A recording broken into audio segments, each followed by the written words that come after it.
Angka pengangguran 7,2.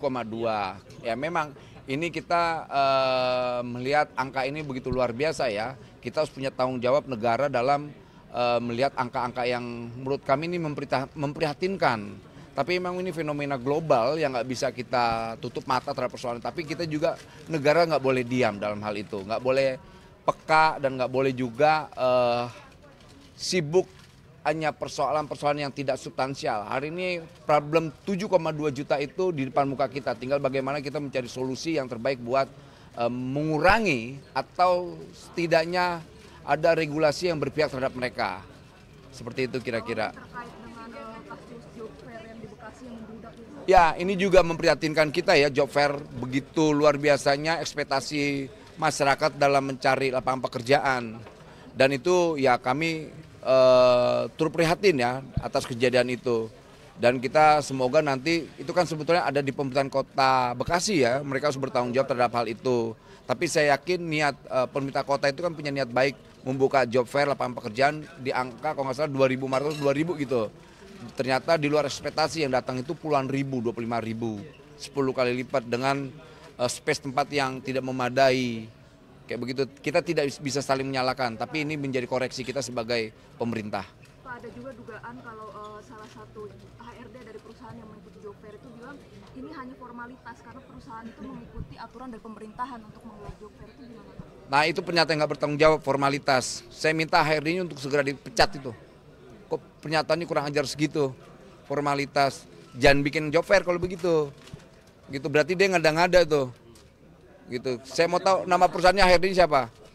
Belum diketahui Pak, itu salah satu HRD dari perusahaan. Nama perusahaan itu Pak biasanya. Ah berarti kurang ajar tuh. Berarti kurang ajar. Kenapa? Ada penelusuran nggak terkait hal itu nanti? Ya kalau seandainya butuh investigasi, kita investigasi. Makanya maksud saya, HRD-nya siapa? Jangan bikin hoax saya.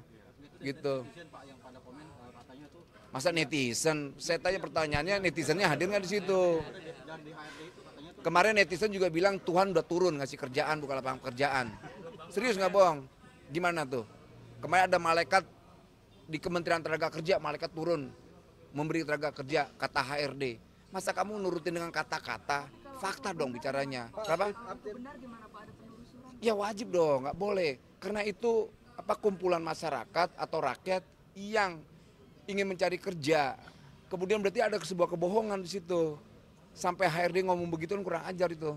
Pak, update soal aturan batas usia pencarian kerja seperti apa Pak? Ya kemarin kan sudah kita buat SE-nya ya. Tinggal nanti ini para pengusaha minta ketemu lagi ke kita. Karena kita lihat kenapa pentingnya dihapus good looking, umur, lantas belum menikah dan sebagainya. Karena bagaimana sebuah industri bicara tentang good looking. Emangnya ini industri pelacuran, prostitusi. Kecuali industri penerbangan, mungkin masih orang bilang logis. Karena dibutuhkan namanya good looking dan tinggi badan. Kecuali industri prostitusi ya, catat tuh. Kecuali industri prostitusi yang boleh menggunakan syarat itu. Kecuali ya misalnya kayak tadi saya bilang yang industri kecantikan, penerbangan masih kita maklumin. Tapi kan menteri saya kan ada beberapa syarat yang boleh dilakukan gitu. Ya terkait misalnya industri penerbangan dan kecantikan. Saya rasa itu ya. Makasih ya. Masih akan dilakukan pembahasan Pak? Belum. Masih. Untuk sementara SE ini kan prakondisi untuk membuat produk yang lebih tinggi yaitu peraturan menteri. Itu. Banyak yang melakukan penolakan. Prinsipnya gini, mereka harus patuh terhadap negara. Ini yang yang membuat regulasi kan negara, bukan LSM atau ormas. Karena mereka kan keluh kesah soal bagaimana ini soal izin sudah kita tindak, dikaji. Kemarin Presiden dalam pernyataan peraturan-peraturan yang kiranya merugikan perusahaan atau pengusaha hapus. Pertek peraturan-peraturan teknis yang kira merugikan para pengusaha juga hapus. Lantas kemudian ini ada preman-preman yang berwajah, ormas-ormas berwajah preman juga tangkapi. Dan kita mau para pengusaha ini berusaha dengan nyaman dan tenang. Makanya kita juga minta ke pengusaha hapus syarat-syarat itu. Lantas selain bayar pajak hapus syarat-syarat itu. Kan enak kan?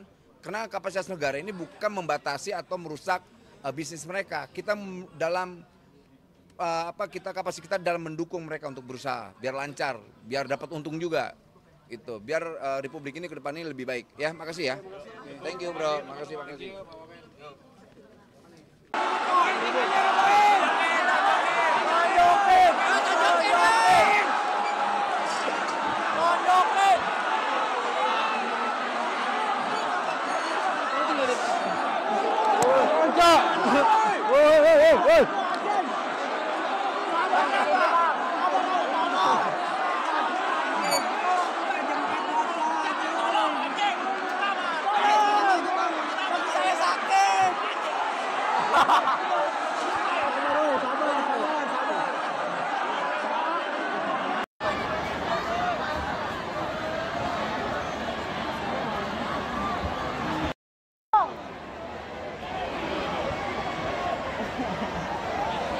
Anjing gue cariin, Cok.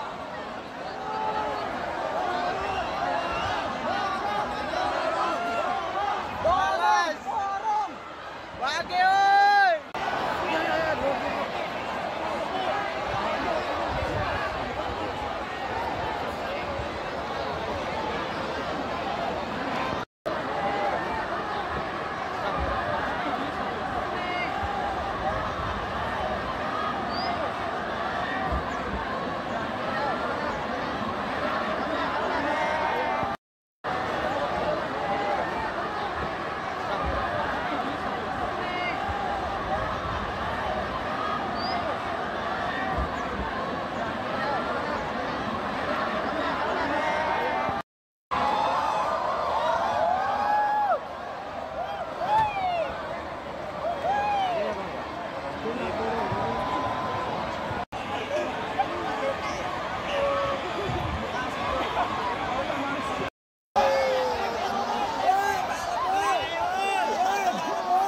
Woi, gua semprot.